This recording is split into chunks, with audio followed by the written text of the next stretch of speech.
Goeiemôre en baie welkom by vanoggend se oordeenking. Ons is hierdie week besig om te gesels oor vasgeheg aan Jesus. En vandag is ons in Matteus 5. En ons gaan vandag lees uit vers 13 uit. Jesus sê: Julle is die sout wat die aarde 'n beter plek moet maak. Maar as die sout verslaan het, kry jy dit op geen manier weer sout nie. Dit is totaal onbruikbaar. Al wat voor dit goed is om buite op die straat uitgegooi en deur die mense platgetrap te word.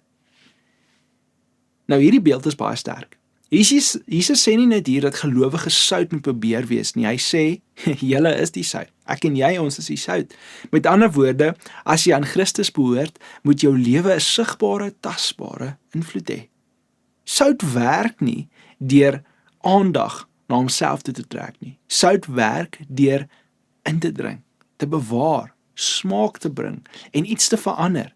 En dit is presies wat God in die lewe van iemand wat meer vrug dra, doen.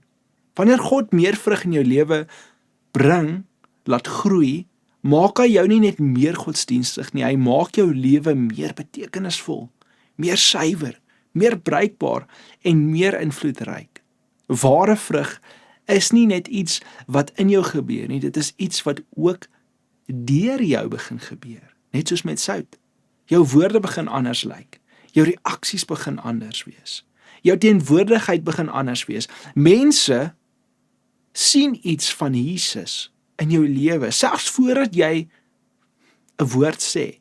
Maar Jesus gee ook 'n ernstige waarskuwing. Hy vra, maar as sout leeg geword het, laf geword het, hoe kan dit weer sout word? Dis nie moontlik nie. Die punt is nie dat 'n gelowige sy redding soos 'n sleutel kan verloor nie.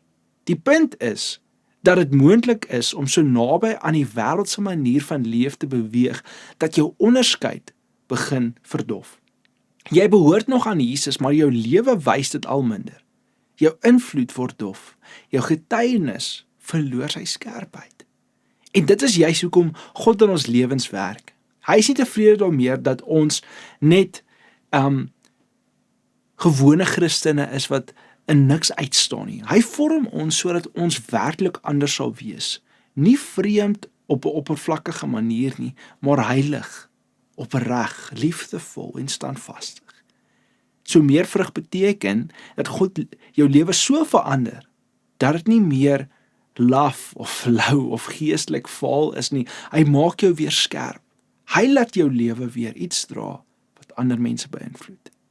Die wêreld het nie nog gelowiges nodig wat net in die naam van Jesus behoort nie. Die wêreld het gelowiges nodig wie se lewens wys dat Jesus werklik leef. En dit is deel van wat God doen wanneer hy meer vrug in jou lewe bring. Hy maak jou nie net voller nie. Hy maak jou duideliker. Hy laat jou uitstaan. Jy is so sout. Jou lewe begin al hoe meer wys aan wie jy behoort. En ek wil hê, dink vandag hieraan.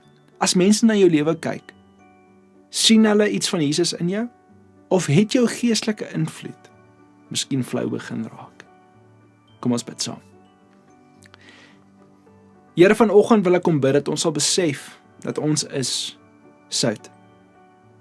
Ons as gelowiges, ons as u volgelinge, moet op so 'n manier lewe dat ander u sal sien. En Here, ons kan dit net doen as ons vandag besef dat ons is die sout van die aarde. Ons is die wat moet geur bring, ons is die wat moet smaak bring. Help ons om vandag nie net te sê ons is Christene nie, maar om werklik daai roeping uit te leef. In Jesus naam. Amen. Familie, dankie dat jy vanoggend ingeskakel het. Deel hierdie boodskap vandag met iemand. Ek sien jou môre. Lekker dag.